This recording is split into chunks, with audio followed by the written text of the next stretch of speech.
আমার সকল প্রিয় ভাই বোনদের অনেক অনেক ধন্যবাদ, দোয়া ও ভালোবাসা। হ্যাঁ ভাই বিয়ান, আসসালামু আলাইকুম। সবাই কেমন আছেন? আপনাদের বোন তো আলহামদুলিল্লাহ ভালো আছে। আজকে আমি হালিম রেসিপি দেখাবো। আমি কিভাবে হালিম রান্না করি সেটাই আপনাদের সাথে শেয়ার করব। এখানে আমি 5 রকমের ডাল নিছি, সাথে গম নিছি। দেশের থেকে গমটা নিয়ে আসছে, সেই গম দিয়ে আমি সব ডাল 250 করে নিছি। এইটাই আমি সব মিশাইয়ে আমি হালকা করে ভাইজে নেব। আর এই দেখেন মাসকলাইর ডালটা কত ফ্রেশ, সব কটা ডাল একদম ফ্রেশ টাটকা ডাল। আর দেখতে কত সুন্দর দেখায়, দেখেন এই ডালগুলো হালকা করে ভাজা মিশাইয়া তারপর আমি বেগুনটাকে আধা ভাঙ্গা করে নেব। এই তো হালিম। হালিম মিক্স কি কিনে এনে খাওয়া লাগবে, নিজের ঘরে হালিম সবচেয়ে বেশি মজা লাগে।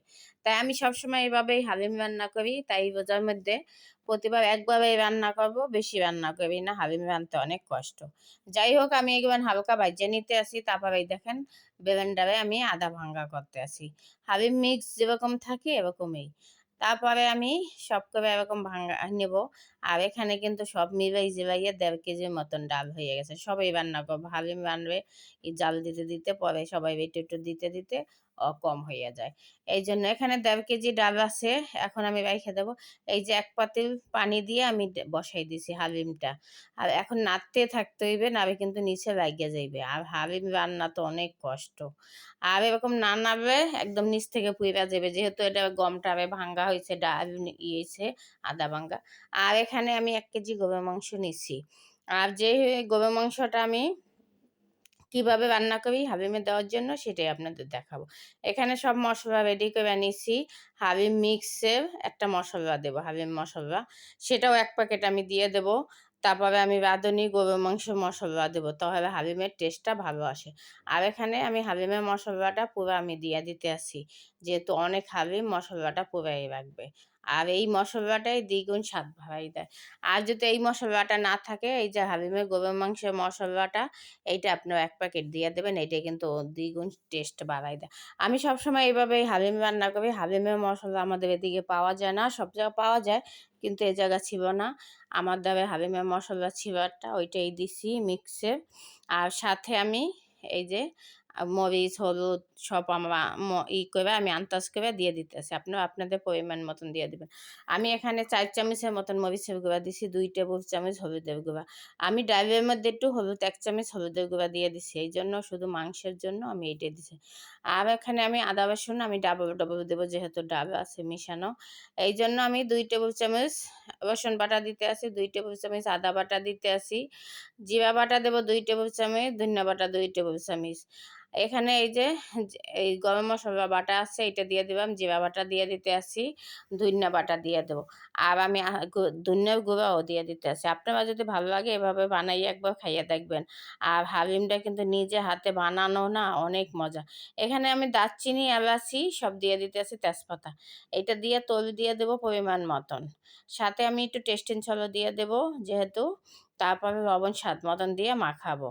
এইভাবে কিন্তু তারপর প্রেসার কুকারে দিয়ে দেবো। আপনারা কিন্তু এইভাবে একবার রান্না করে খাইতে পারেন।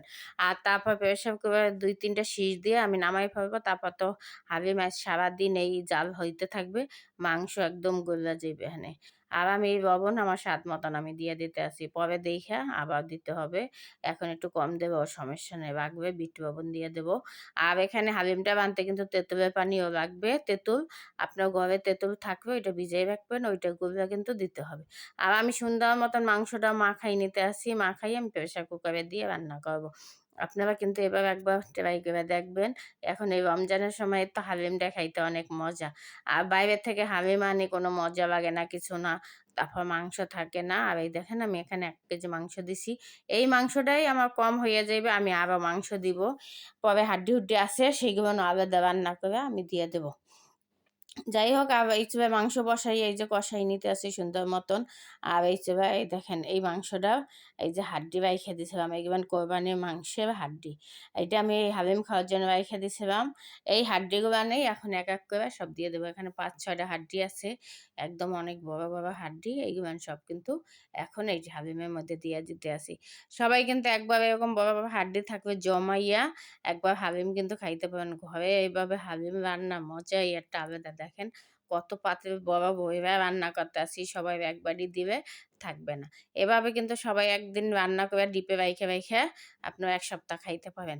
এরকম যদি একবার রান্না করেন অনেকদিন খাওয়া যায় ডিপে রাইখা। আবার মাংস না মিলাইয়া যদি ডালটা এরকম রান্না করে তারপর হালিম যেদিন খাবেন ওই সময় মাংস মিলাইয়াও খাইতে পারবেন। এইভাবে রান্না করলে কিন্তু অনেক মজা। বড় ডেকচিতে রান্না করলে হালিম অসাধারণ লাগে একদম বাবুর্চির মতন। আমার হালিমটা অনেক মজা হইছে। সবাই কিন্তু আমারে দেইখা ফলো করে এভাবে একবার বানাই খাইবেন। আর আমার রেসিপিটা কেমন লাগলো সবাই কমেন্টে জানাবেন। যদি ভালো লাগে সবার সাথে একটু শেয়ার করে দিবেন। শেয়ারের মাধ্যমে আগাই যাবো। আর কমেন্টে অবশ্যই জানাবেন। আমার সকল প্রিয় ভাই-বোনদের অনেক, অনেক ধন্যবাদ। যারা YouTube থেকে দেখতেছেন ভিডিওটা একটু শেয়ার করে দিবেন। আমার সাবস্ক্রাইব করবেন, কমেন্টে জানাবেন। আপনাদের অনেক, অনেক দোয়া ও ভালোবাসা। আর এই দেখেন এইভাবে রানতে আসি, পরে আদা কুচি, পিঁয়াজ বেরেস্তা, আর লেবু, এই যে এখন ইফতারের টাইমে সব রেডি করে নিছি দেখেন। এখানে ধনিয়া পাতা কুচিও দিব। এই যে বেশি করে পিঁয়াজ বেরেস্তা, আদা কুচি, লেবু। এটাই তো হালিমের একটা মজা কন। এটা না হলেই হয় দেখেন অসাধারণ কিন্তু। একবার সবাই অবশ্যই বানাই খাবেন। আর বোনের হালিমটা কেমন হইছে কমেন্টে কিন্তু অবশ্যই জানাবেন। যদি ভালো লাগে অবশ্যই কমেন্টে জানাই যাবেন, শেয়ার করবেন, লাইক কমেন্ট কইরা পাশে থাকবেন। আপনাদের যারা ভিডিওটা আমার দেখবেন একটু ভিডিওটা বড় হয়ে গেছে। আরেকটু শেয়ার করে দিবেন। আর একটু ধৈর্য সহ